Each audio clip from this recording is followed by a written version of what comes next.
papasok sa sayawan. Sa gabing ito'y may isang inaasahang makasayaw at makapiling hanggang kinabukasan. Mabubuo ang alaala, mapapaso ang kaluluwa. Basang-basa ng pawis dahil sa sunista kong mata. Magliliyab kapag ako'y lumapit ng tuluyan. Sinugin natin ang ating mga paa. Dagdag ng bawat padyak ay nadarama. Sinugin natin ang ating mga paa. Dagdag ng bawat padyak ay nadarama. Kinulak ang pinto ng ilang kaibigan.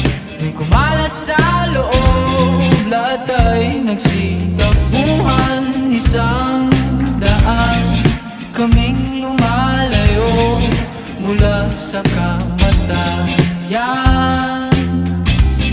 Mabubura ang alaala, mapapaso ang kaluluwa. Basang-basa ng pawisan, nakita ng aking mata. Naging abo ang ating buhay at pag-ibigan.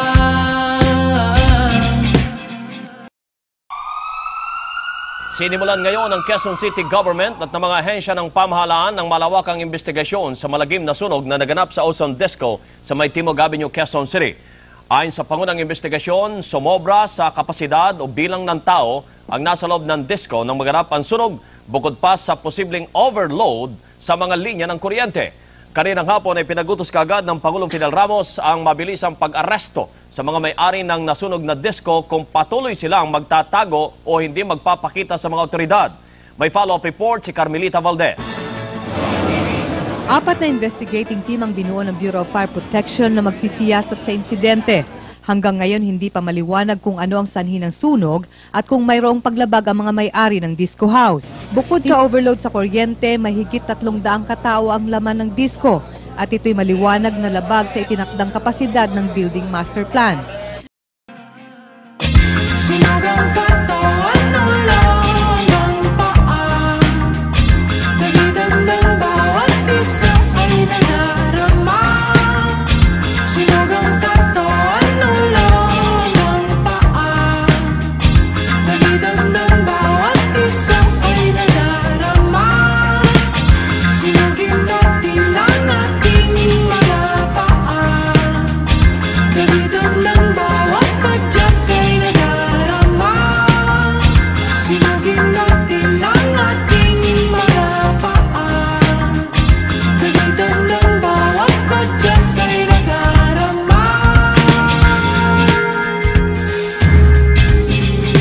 Itulak ang pinto. Itulak ang pinto. Itulak ang pinto. Itulak ang pinto. Itulak ang pinto. Itulak ang pinto.